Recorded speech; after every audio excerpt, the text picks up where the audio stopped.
My name is Catherine Karaoke. We are here today as civil society of Mombasa County, and we're going to read a budget. A survey that was done by International Budget Partnership on Mombasa County. Budget transparency is the provision of timely and comprehensive government budget information to the public that can allow effective dialogue on priorities. And as we all know that Mombasa County has a lot of issues concerning how budget process is handled or the processor. There's no transparency. There's no transparency at all. And civil society has come to question or to want to know how the process is done and to have transparency. So according to this survey, projected department ceilings for the year 2021-2022 for health department are presented as follows. The Department of Health Services takes the bulk share of 27.8% in the 2021-2022 budget, and projected personnel expenditure for the year 2021-2022 is set at 40584 million shillings with the bulk compared to 2.52638,368 46% allocated to the Department of Health Services. Note 1. Inadequate reproductive health services. Gaps have been observed in provision of family planning services, including drug stockouts, inadequate service providers, inadequate awareness of reproductive health service, inadequate equipment, unfriendly staff, etc. We recommend that the Department of Health Service to take note and to meet stakeholders to align their budgets and plans with stakeholders' needs. 2. Emergency fund, totaling to 200 million that was approved by the County Assembly towards mitigation of the COVID-19 pandemic. The expenditure of those funds has not been explained in the county physical strategic paper, and it is crucial that this be done for accountability and transparency. Note 3. Youth, women, and people living with disabilities. No clear strategy has been outlined in the document for addressing the problems of drugs and substance abuse, early marriages, and pregnancies among teenagers. Vulnerable groups require more focus as they have been neglected for so long. So key findings within process around public participation. Need to establish county budget and economic forum, CBEF, and sector working groups, and come up with sector plans and reports to enrich the budget process. Lack of linkage and publication of other physical documents. It was noted that there was lack of publication of and leakage to crucial budget documents such as the annual development plan, the county budget review and outlook paper, and reports of sector working groups whose contents and recommendations will feed into the county fiscal strategy paper. The forum noted this is a serious omission and urged the county executive committee member for finance and economic planning to rectify this. Perennial problems of pending bills. It was also noted that for several years now, the county treasury has not been publishing a debt management strategy paper, contrary to Section 123 of the Public Management Act 2012. We recommend and urge the county treasury to comply with the law and clear pending bills based on a debt management strategy paper approved by the country assembly. Enable early access and translated copies. Need to translate the documents into Swahili versions for wider access and be publicized early before public participation. Thank you. Kwanza tuko hapa tukiwa mashirika mbalimbali ya sehemu yetu ya Mombasa, tukiwa tumeshikana na jamii, mashirika yasiyo ya kiserikali, na pia tukiwa tunawasiliana karibu na serikali ama wafanyikazi wa serikali ya kaunti. Tuko hapa kueleza research ambayo ilifanywa kuhusiana na mambo ya daftari ama nakala ambazo zinahitajika kutoka ili kuhakikisha Mombasa County inafanya kazi yake ama inajukumika kwa mahesabu yake na shughuli zake nzima katika county. Na shughuli hii iliweza kusapotiwa ama iliweza kupewa uwezo na mashirika ya International Budget Partnership ikishirikiana na International Center for Policy and Conflict, wakipata funding kutoka kwa Embassy ya Sweden na kupitia kwa Diakonia. Na kwa ufupi ningependa kutoa tu nasaha ama kueleza ni vipi kaunti ya Mombasa imeweza kufanya majukumu yake kwa njia moja ama ingine kwa miaka ambayo imepita. Kwanza, kutokana na utafiti huu, kuna daftari ama kuna nakala ambazo zinafaa kuwa kaunti inazitoa kila mwaka kulingana na mambo ya bajeti. Na daftari ya kwanza ambayo waga inapeana mwongozo kwa mambo ya bajeti ya kaunti ni County Integrated Development Fund Plan, ambayo ni nakala ambayo inatuwezesha kutuonesha mfumo wa miaka mitano vile kaunti itakavyofanya.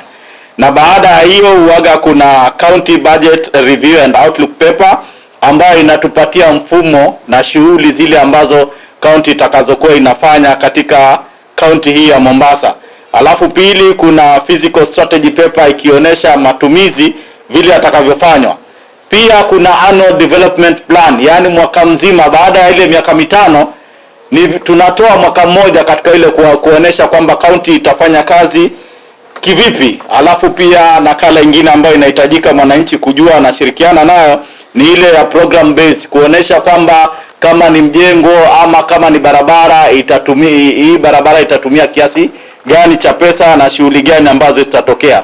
Pia mwananchi ako na fursa ya kuwa anatoka na budget yake kuonesha iwao kama mwananchi wanataka kaunti yao iweze kusukumwa kuvipi. Hiyo ni nakala ya 6. Alafu kuna nakala ingine ambayo ni ya Finance Act. Hii waga ndio inatupatia mfumo ni vipi kaunti inapopata pesa zake. Kama ukiwa sokoni kuna zile risiti ambazo unakata kwa kila siku, itakuwa ni pesa ngapi na huo mfumo utakuwa ni vipi. Alafu pia kaunti inafaa kutupatia baada ya miezi mitatu kutoa report imetumia pesa zake kivipi. Kulingana na nakala hii na kulingana na utafiti ambao uliofanywa wa kaunti karibu zote 47 za Kenya, inaonekana Mombasa imejizatiti, lakini si kujizatiti kisawa, manake kulingana na nakala kwa 100% kaunti ya Mombasa imeweza kupata 28%, kuonesha kwamba kaunti ya Mombasa haifanyi kazi vizuri kulingana na mifumo ambayo imewekwa pale na kulingana na sheria vile zinavyotakikana. Kwa mwaka wa 2001-2003 kaunti iliweza kukadiria kwamba itaweza kutumia shilingi bilioni 13, bilioni 5.3 zikiwa kwamba ni za matumizi kwa mishahara, na bilioni 3.3 itakuwa ni za mambo ya utendaji kazi katika kaunti pamoja na maintain kama kutengeneza magari ama vyombo ambavyo vitaharibika. Na kile muhimu kwetu sana kama wananchi, bilioni 3.9 ndizo zitakazotumika kufanya maendeleo. Na tukiangalia tunakuta kwamba mara nyingi hizi za maendeleo ndio mahali sisi wananchi ambapo tunafaa kuhusika kuhakikisha kwamba bilioni hizi zimetumika vilivyo na zimefanya kazi vile inavyotakana. Na kwa mara nyingi unakuta kwamba raia wengi wa Mombasa tukiwa hapa ni wengi hawafuatilii kutaka kujua kwamba pesa zao zimetumika vipi na zinaendelea vipi. Na unafika mahali unakuta kwamba unaweza kuona kama klasi kimoja ama darasa moja limejengwa pengine kwa milioni 2. Ukipiga hesabu unakuta kwamba hii klasi inakuaje milioni 2? Haiwezekani. Inakuwa kwamba ni kana kwamba umeweza kuibiwa kwa njia moja ama ingine. Na mambo haya ndio muhimu ambayo yanafaa kuwa mwananchi anahusika moja kwa moja kwa njia moja ama ingine. Kaunti ya Mombasa tunavyojua vizuri ni kwamba imeweza kusukumwa sana na washikadau ambao ni mashirika yasiyo ya kiserikali kuhakikisha kwamba nakala ambazo wananchi wanazihitaji wanazipata kwa muda ambao unafaa. Lakini mara nyingi unakuta kwamba nakala hizi hazipatikani, na unakuta kwamba pia raia wa Mombasa ni kama wamechoka na shughuli hii, ni kana kwamba wameachia mashirika yasiyo ya kiserikali. Jambo ambalo tungependa kuhimiza tukiwa tumekaa hapa na kulingana na nakala ambazo tuko nazo na utafiti ambao umetoka, ni kwamba mwananchi anafaa kujukumika kutoka mwanzo hadi mwisho, na sio mwanzo tu kwa mwaka mmoja, ni kila mwaka. Wakati kaunti inapotengeza bajeti zake, mwananchi anafaa kuhusika moja kwa moja kwa njia moja ama nyingine, ili kuweza kutetea maendeleo katika sehemu yake.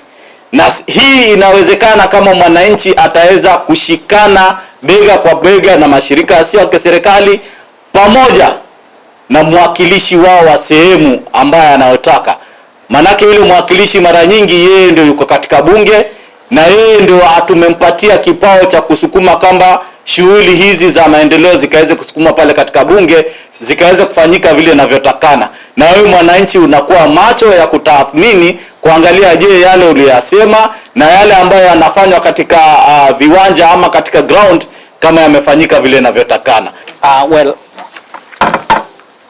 it's a pressure for us at the International Center for Policy and Conflict to partner with a very wide range of civil society organizations in Mombasa, ranging from well-established civil society organizations to community-based organizations, faith-based, and more importantly, special sector groups or vulnerable groups, particularly youth, women, and persons with disability.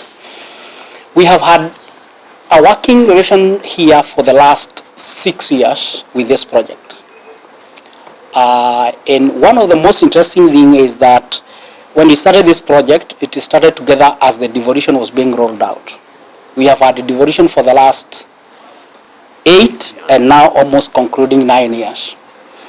One of the most notable things about the county government of Mombasa is its pathetic, insensitive and irresponsible way of handling its planning and economic management. In the Constitution of Kenya 2010, we moved away from executive-driven planning and budgeting making process to a people-centered budgeting process, which means that it is people who set their priorities. It is people who wear the shoe. They know where it bites most. Unfortunately, the budgeting and planning process in Mombasa still remain largely, actually not just a matter of executive, but actually controlled by the office of the governor. So even within the executive itself, there is no democracy in terms of how they do planning and budgeting process. And we can give examples. If you look back from 2015, 2016, 2016, 2017, 2017, 2018, 2020, 2021, up to where we have reached, there are certain key discernible facts, and they are uncontestable. One, there has been a limited or no public participation when it comes to planning and budgeting in Mombasa. What we normally see are what we call stage managed participations, but they do not meet the prerequisite threshold of public participation. Two is that access to information, and access to information means you are getting the information a citizen need well in time, and information that is broken into and written in a way that and published in a way that the citizens are able to synthesize, understand that information so that they can meaningfully participate in the planning and budgeting process. That has not been going on. In fact, we have had 3 different cases challenging the same process over the same problem. And that problem has remained up to this point in time. And it is not surprising to us that today is May 29th, 2021. It is a legal requirement that each year the national government publishes the national budget policy statement. At the county level, the county is supposed to have published the county fiscal strategy paper. Those 2 documents are the most critical documents when you come to outlining what will be the budget priorities for the coming year. and those documents are supposed to be made public well in time. There has to be an intensive public participation and enough civic education so that people can actually participate in defining what their priorities will be in the subsequent coming year. Those documents also give a clear indicator as to what revenue a county government or national government will be able to correct. So apart from priorities, it gives us an idea in terms of revenue that's supposed to be corrected. So far, the county government of Mombasa did publish a fiscal strategy paper, but it was never subjected to any public participation. And that's why part of what has just been identified by our colleagues here in this survey that was conducted by one of our partners, International Budget Partnership, the County Integrated Development Plan, the County Budget Review Outlook paper, and the County Fiscal Strategy paper, you will find that the County of Mombasa has performed extremely bad, extremely low. Its performance indicates that there does not, the county government of Mombasa has not been following the law, both the Constitution, the Public Finance Act, the regulations, that's the Public Finance regulations, as well as the County Government Act. The County Government Acts provide very specific provisions on the civic education and public participation, particularly in crucial matters like planning and budgeting process. So the county government has not been adhering to the Constitution, to the County Government Act, and to the Public Finance Act when it comes to matters of planning and budgeting.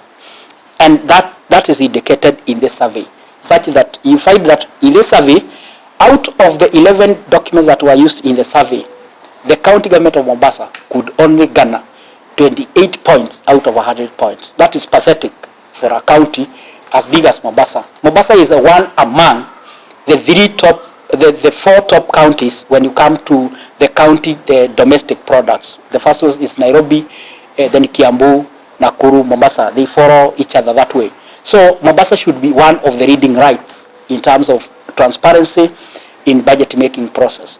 The other important thing that I think we need to note is this, that as of today being Saturday, May 29th, the Mombasa County government has not transmitted to the County Assembly the budget estimates for the financial year 2021-2022.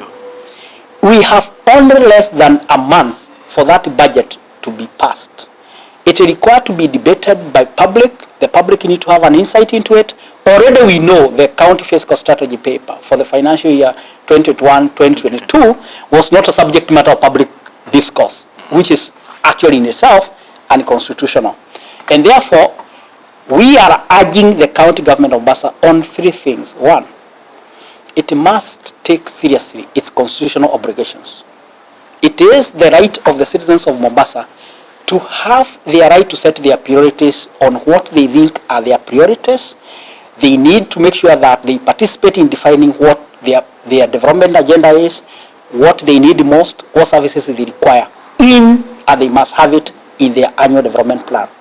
And we know for a fact that the annual development plan was neither subjected to a public scrutiny or public participation. So even as they tried to purport to have developed a county fiscal strategy paper, they did not subject an annual development plan to a county to public participation.